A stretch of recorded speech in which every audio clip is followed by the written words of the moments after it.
Welcome back. The Bhakti poets are the true outsiders in the Indic cultural matrix. And the South Indian Bhakti route is not traced so much as the North Indian.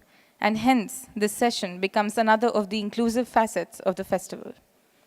Our session titled The Southern Bhakti Route introduces us and walks us through translations of South Indian Bhakti poetry. For this session, please welcome Arundhathi Subramanian, who is the author of 4 books of poetry, most recently When God is a Traveller, which won the inaugural Khushwant Singh Prize for Poetry and was shortlisted for the T.S. Eliot Prize. Her books of prose include The Book of Buddha and the best-selling biography Sadguru More Than a Life. As editor, her most recent anthology is Eating God, a book of Bhakti poetry. She has been head of Indian classical dance and Chauraha at the NCPA Mumbai for several years, as well as editor of the India domain of the Poetry International web since its inception. Please give her a huge round of applause.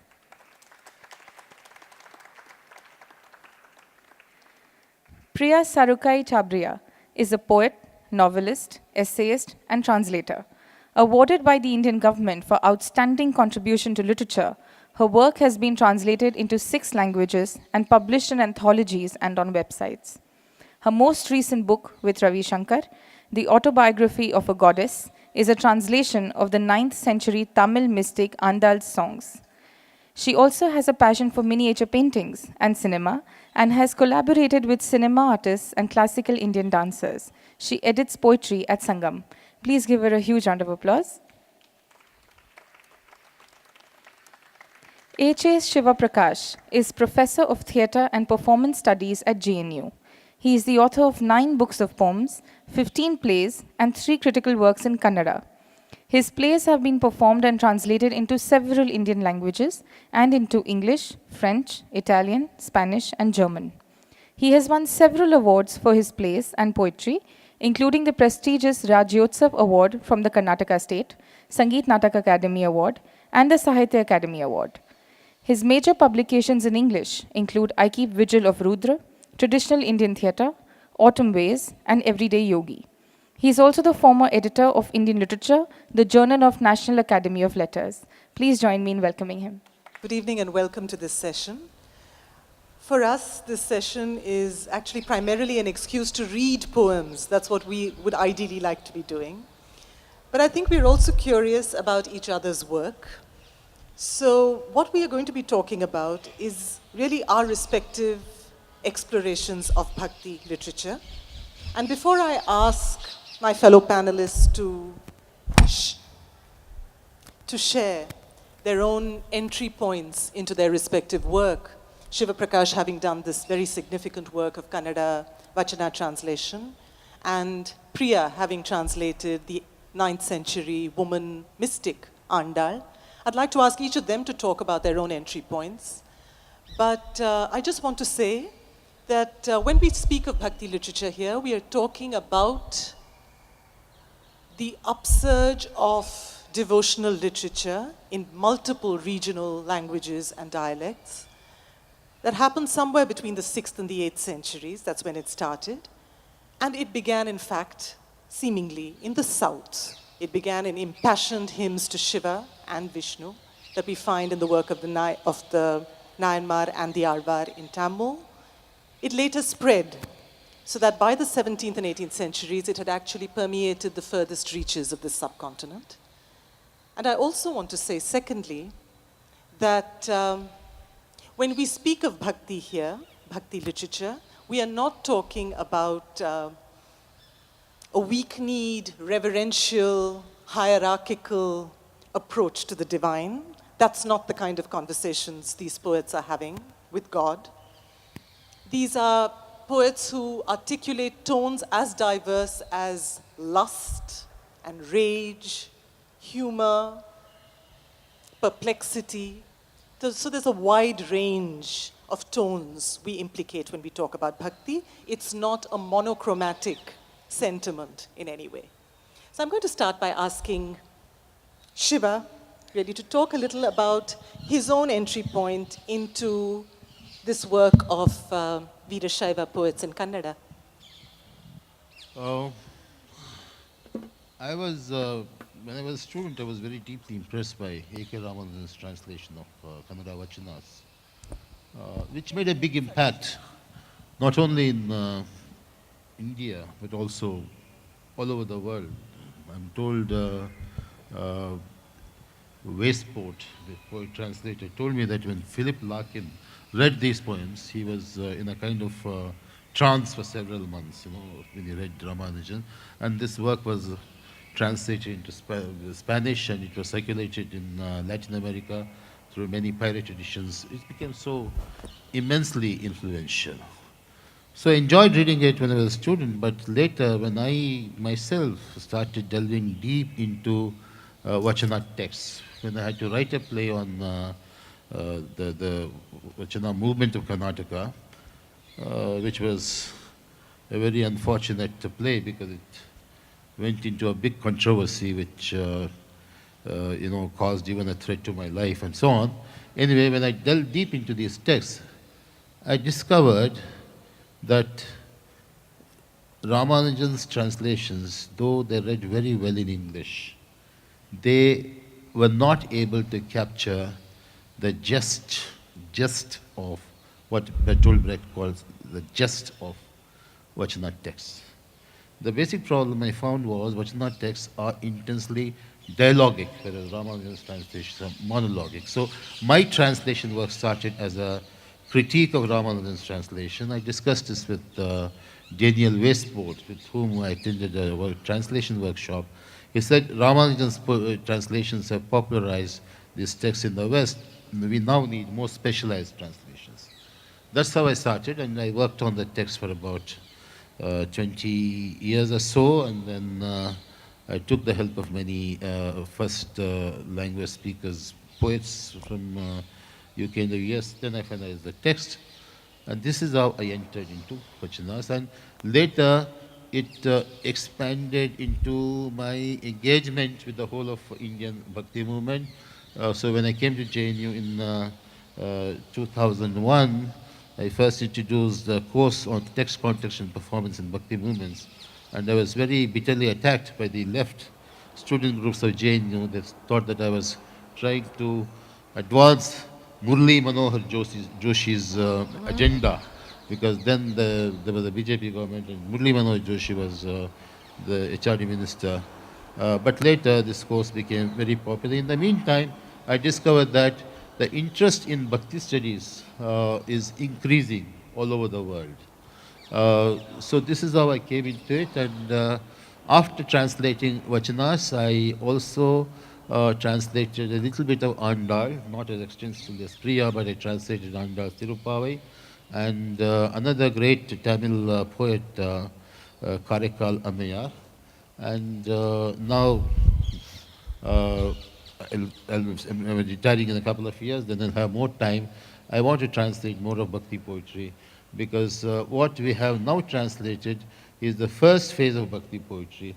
There was another phase of Bhakti poetry, closer to our times, in between 17th and 18th centuries, all over India, different forms of Nirguna poetry all over India, and those texts need to be translated. Thank you, Shiva. Priya, it would be interesting, particularly since your book is a collaboration between you and another poet, Ravi Shankar.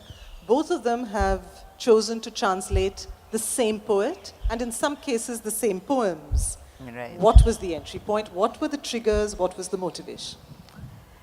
I agree with Shiva that, once you start translating Bhakti poetry, it kind of holds you in its maw and it's never going to let you go.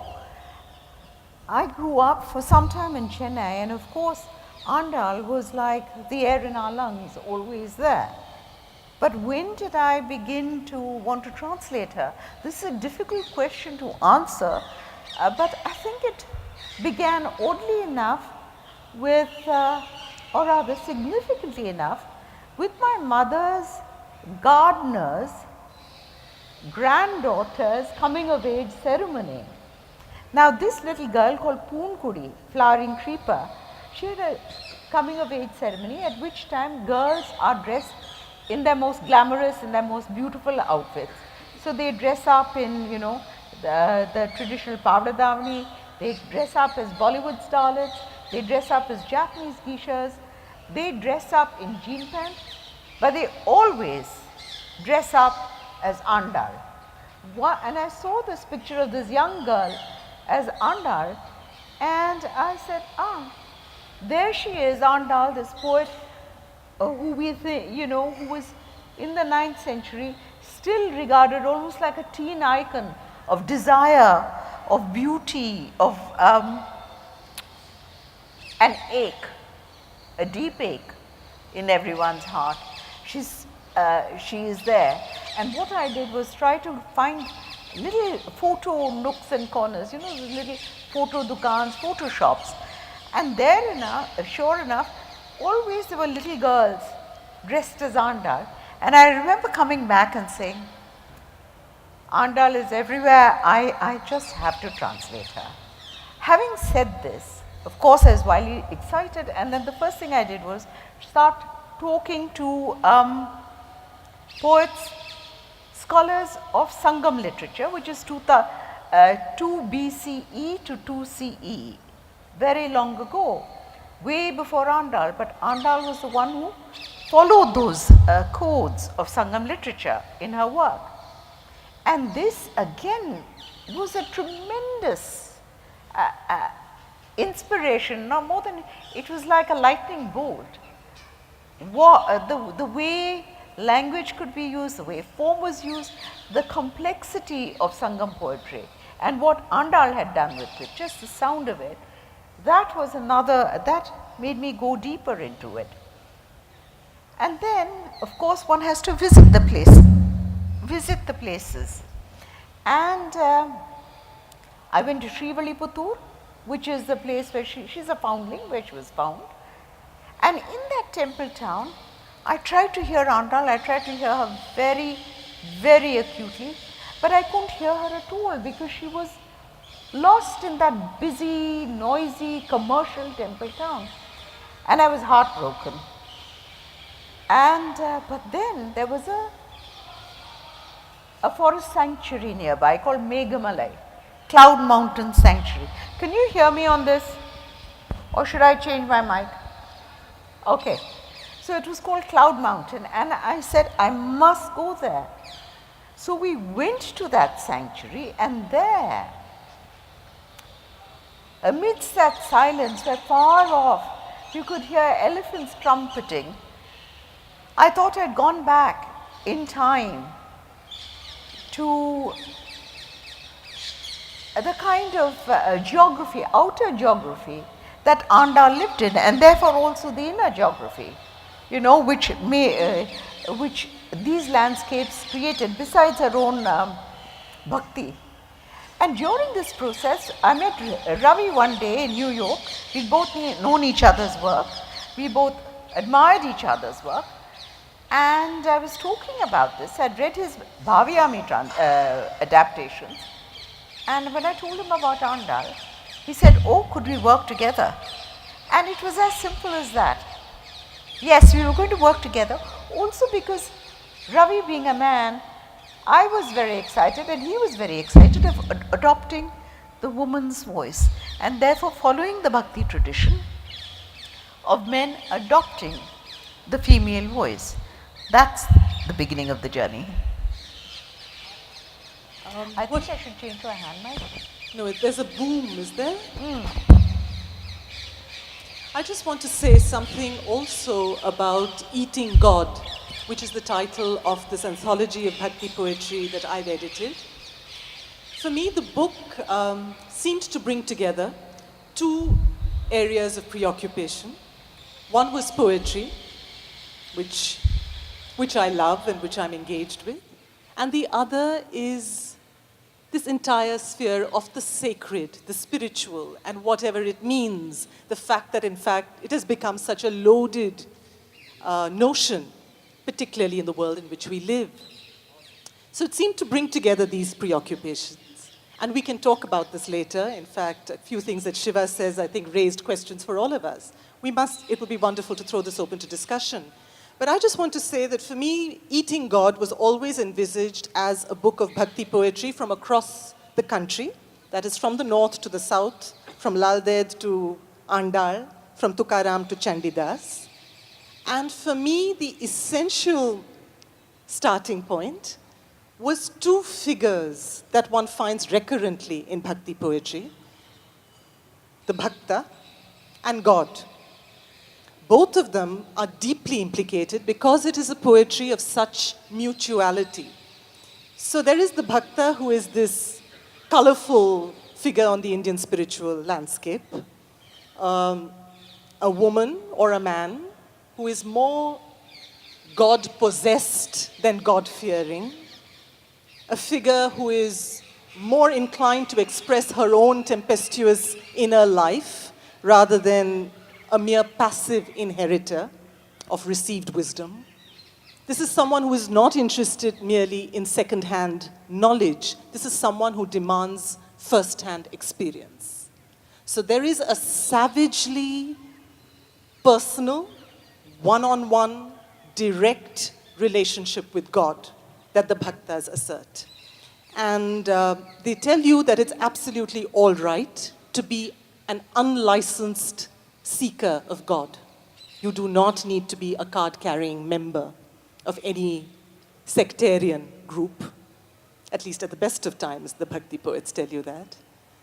They also tell you that it's possible to have a very intimate relationship with this God. And that allows the Bhakti poets to talk of God not just as sublime, not just as exalted, but also as a habitually disobedient member of their own household. So this tone of intimacy, which makes anything permissible, nothing sacrilegious, is something that drew me very deeply. And I think this is one of the reasons why these poems speak to us across the centuries.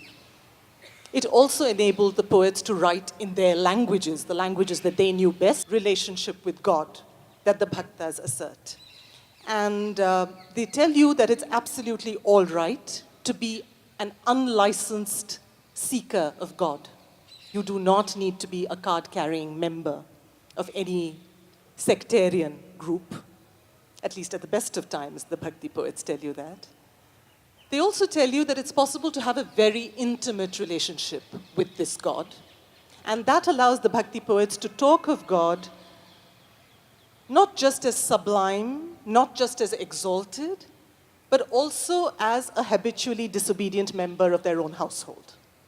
So this tone of intimacy, which makes anything permissible, nothing sacrilegious, is something that drew me very deeply. And I think this is one of the reasons why these poems speak to us across the centuries.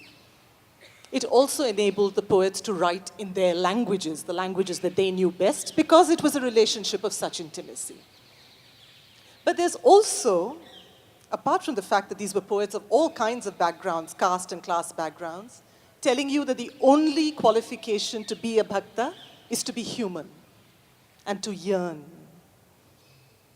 That same spirit of freedom is also to be found in the God who periodically enters these poems, often as a person with name and form, and sometimes not as a person, but still implicated. And this is, for me, a particularly interesting God, because he is not really waiting to be appeased with coconuts. He doesn't expect you to understand his language, he understands yours. This is a God who seems to be liberated as well.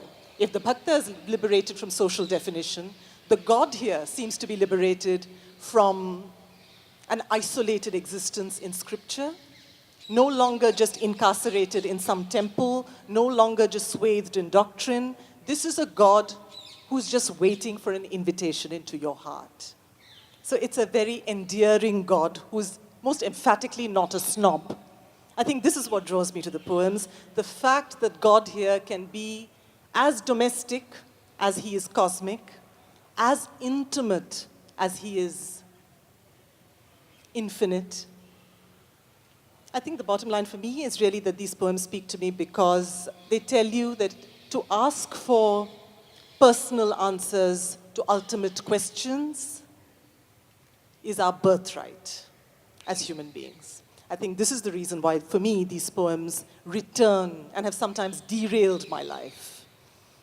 And that brings me to a question that I think each of you would be specific. I'd like each of you to answer in terms, of course, of your own very distinctive contexts.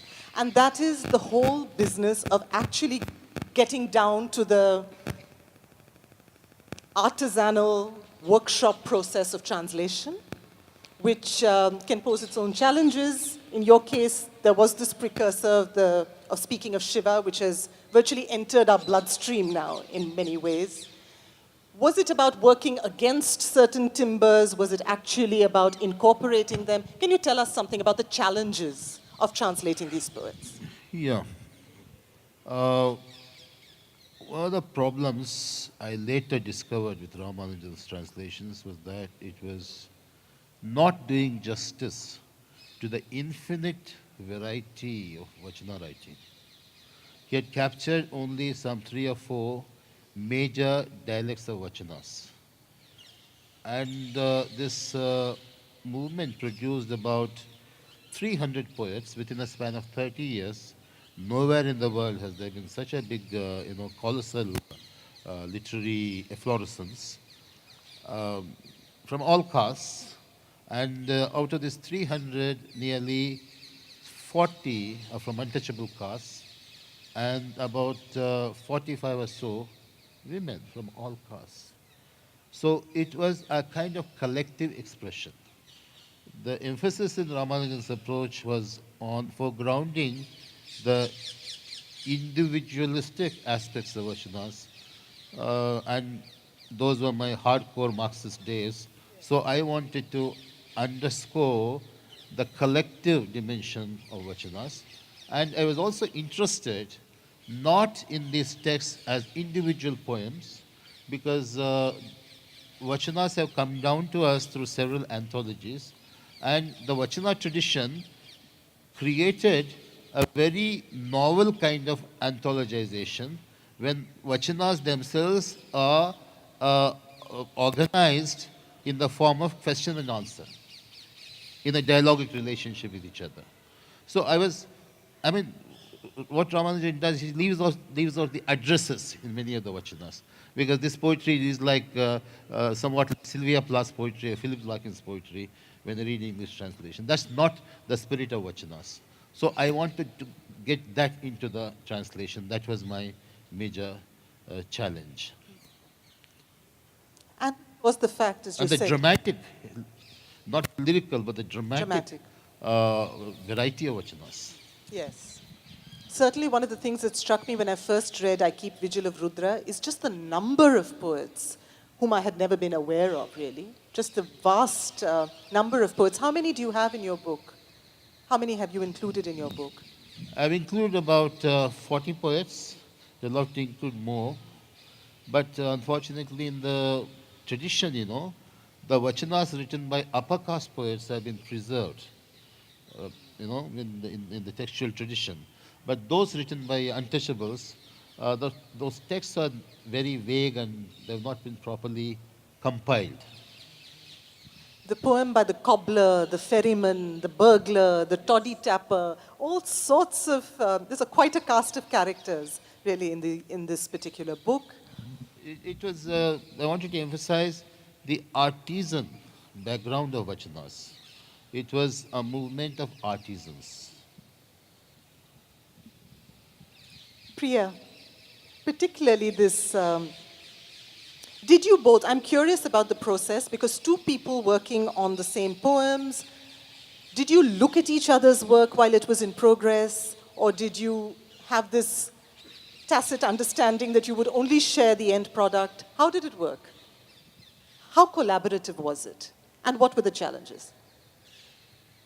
I think Ravi and I started and held on to 2 ideas. One, that she is a poet divine. For both of us, she was, Aandal is this absolutely extraordinary poet and a person who speaks of the sublime in the ordinary. she also has an amazing intensity, which both of us have tried to capture in our different ways. And she says that the body is the site of the sacred. This was again a meeting point for us. But as we worked, yes, it was a collaborative process in that we shared notes, we Skyped, we've met in India and abroad on this, and we've thought a lot together and separately. I think Ravi and I each have our Aandal, and we have an Aandal we share. And I think this is in the spirit of Aandal and the spirit of interpretation, because even her two books she wrote, the Tirupavai, which is her first book, which was written when she was about 13, and her second is called the Nachiyar Tirumurai, the Sacred Songs of the Lady, which was probably composed when she was 15 or 16. In both these books, what you have is, of course, her figure, her voice rising and rising, but equally twining around it like DNA is the voice, the hidden God. He is the invisible strand who, through his absence, permeates every word. These were our meeting grounds. Now, what happened when we started, and I think this has a bit to do with gender, is that we found, since we had different Aandals, we were looking at it, and I think Ravi's Aandal is as intense as mine, but his Aandal, he has kind of crossed into an extreme femininity, a tenderness, and a gentleness that his Aandal has. His Aandal will meekly chastise her friends to come on, wake up and worship. My Aandal, on the other hand, commands. She commands and she curses. So it was an odd kind of crossing, and both are true of her. Also, we found when we were working together, and we kept exchanging poems and drafts and meanings,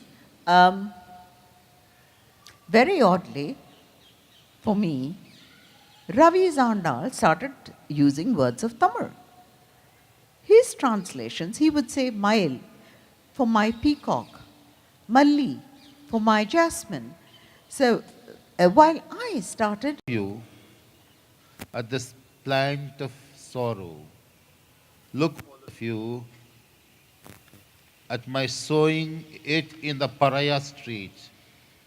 If you pour water on it, of the water bearer, I'll pluck from the plant the bloom of desire and adorn love God with it.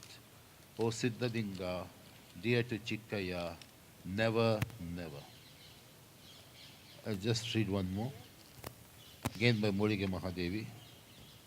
When you give me shelter, become formless, giving up the investigation of forms. Become powerless, unattached, giving up the company of your Shaktis. Become free from worry, giving up the sense of quantification that aim at looking into the heart. Shed the guise of deceit and humbug you put on to examine the hearts of other devotees. Become free from all passions, endowed with all virtues, full like the ocean of wisdom. Just once open for me the temple of your awareness. You'll see the affinity between my feet and your temple. No more humbug in this, O beloved of my Lord, Mallikarjuna of twofold purity.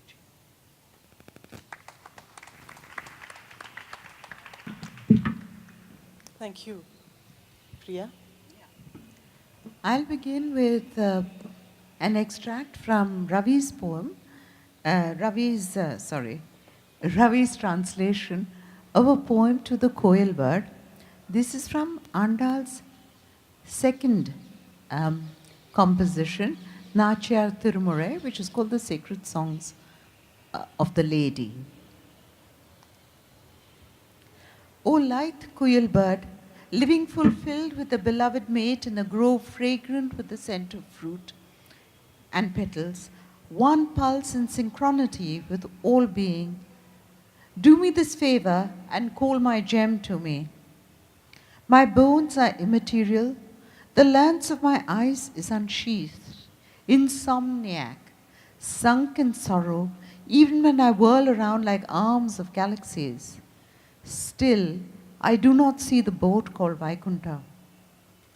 Dear Koel, you know very well the pangs of parting from your beloved. Please go to the golden-hued, Garuda-mounted Lord and convince him to come to me. I long to bathe his long feet, the dark Lord of Vengadam, where swans bob, where my two eyes, two fighting carp, knowing no rest, can finally settle. I'm begging. Listen, bird. I'll even give you my pet parrot in exchange, my companion fed on nothing but milk and sweetened rice. Just please call the Lord who spans the worlds and tell him his lover grows impatient for his appearance.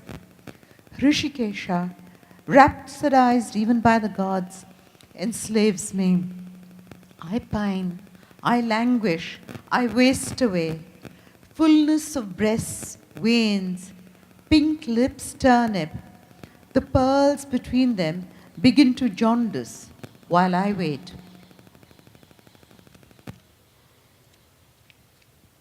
And now to one of mine, in which I was absolutely fascinated, as I said earlier, by Sangam Poetics. And one of the things that Sangam Poetics does, which Aandal I thought was fascinating, and Aandal, I think, had meant us to interpret her poems in this way also, is Sangam Poetics talks about the literal meaning and then a hidden meaning and a parallel meaning. Now these last two meanings are meanings you have to prize out. And I've translated some poems with three separate, shifting meanings. The first would be the literal. The second, I normally expand or use the references to mythology. And in the third, sometimes she seems to be saying the inverse of what she began to say, because her power of love is so intense. This is to Narasimha. She's speaking to the monsoon clouds. And Narasimha, as you know, is this very fierce avatar and the first thing you think of is his gory hands ripping through, the body of Hiranya. But her love is so fierce that she's not terrorized by this image. In fact, she longs even for this avatar. 1. Monsoon clouds, you spread and spread to hood earth. Your torrents slash the sky. You shake the honey-heavy blossoms of Vengadam and strew scented petals. Go tell the dark lord who killed the demon Hiranya, ripping him with paws of fury, that he has robbed me of my bangles. He must return them to me now. Perhaps she's also saying, whirling clouds, you enlarge in anger and growl across the skies, rending it open with lightning. Spilling honey, you tear flowers, petals spatter like blood on the earth. Go to the fierce lord who roars and mauls, tossing his manes as his paws rip inside out. Tell him I'm bloody. He must heal me with long caresses, still me in his thrall. And the third version. Engorged with anger, nails extending, he kills, plunging wrists in blood. From these very hands I seek fondling. From these very hands I seek fondling. Lord, gather my swollen ripeness as spilling nectar, my body's blood flower bursts. Is there time for time? Thank you. Thank you. I think we may be running out of time, so I'm going to stick to just one poem. Since we've had readings of Kannada and Tamil poetry, I thought I'd choose a Telugu Bhakti poet. This is Annamacharya, a 15th century mystic poet who lived close to the hilltop shrine of Tirupati. And it's said that he wrote a poem a day in praise of Lord Venkatesha of Tirupati. What's interesting about Annamacharya's work, and it's enormous, is the fact that he wrote some poems adopting the persona of a man, a male seeker. And these poems are anguished and yearning and guilt-ridden and tormented and beautiful. But he also wrote poems adopting the persona of a woman seeker. And these poems are very different. So it's one of those poems I'd like to read to you. Annamacharya in the female voice. And this is not just any woman. This is the goddess herself. This is the goddess Alamelumanga, who is a spunky goddess. And this is Alamelumanga talking to Venkatesha. And you find particularly that the closer you get to the rising heat of the bedroom, the power equations between these two, between devotee and God, are turned completely upside down. So you really don't know who the boss is anymore. Alamelumanga speaks. He's the master. What can I say when he says I'm better than the others? I don't even have to ask.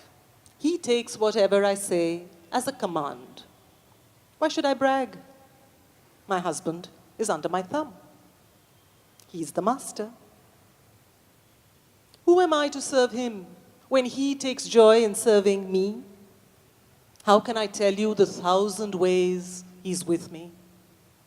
He knows everything, just like God. And he praises me. He's the master. I'm always in his arms. I'm always laughing with him. He's the God on the hill. And I'm Alamelumanga.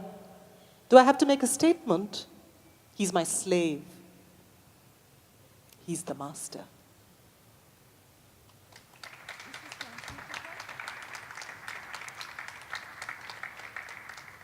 It seems like the right note on which to end. This is a translation by V. Narayana Rao and David Schulman.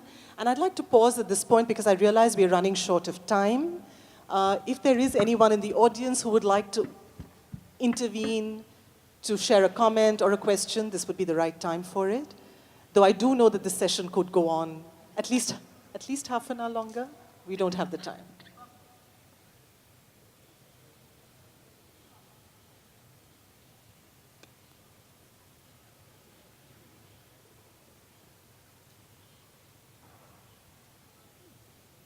All right, if there aren't any questions, this is the time for us to vanish, but we actually have 5 minutes if there's anything you'd like to say or read.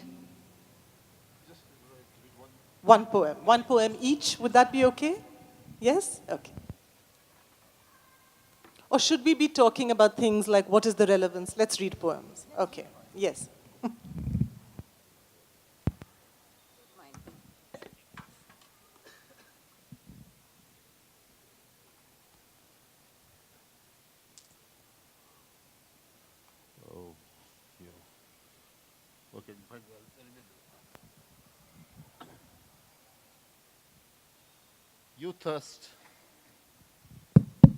You thirst, stand still, stand still. You hunger, stand still, stand still. You lust, stand still, stand still. You sin, stand still, stand still. You living and non-living, stand still, stand still. I am carrying an urgent letter to my Lord Channamallikarjuna. Goodbye. Who is this? Akka Mahadevi. Akka Mahadevi.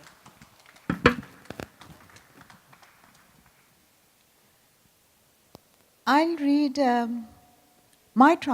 one verse from one of Aandal's most desolate poems, the 10th one.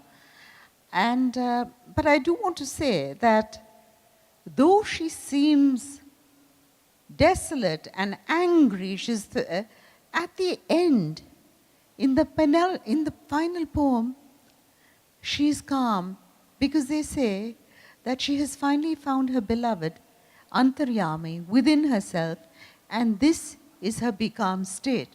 But the poem I'm reading is much earlier, and it is the most desolate one. Blood-red hill flowers, open as two palms that beg for light, you climb towards the heavens. Carry and place me near those dear to him, who is the light and meaning of the Vedas. From his hand, his spinning discus spews fire. May it not burn me. This is Tukaram, the 17th century Marathi poet. And there are many Tukarams we find, the yearning Tukaram, the reproachful Tukaram, the enraged Tukaram, the ecstatic Tukaram. But I'd like to conclude with the last poem in this book, which is a very different Tukaram. And the question is, which is the real one? We're never quite sure. But it's a reminder for me, and I think it is a reminder, a wonderful reminder to many of us as readers, that there can be just so many approaches to mystery, that we don't really need to be in a hurry to draw conclusions. Here's a very different Tukaram from the one we've seen earlier. For me, God is dead. Let him be for those who need him. I shall speak of him no more. I shall not name him again. We have slain each other. In his praise, I cursed him. Lord, what an endless affair. Says Tuka, I have squandered my whole life after him. Now, I would like to sit still. Thank you.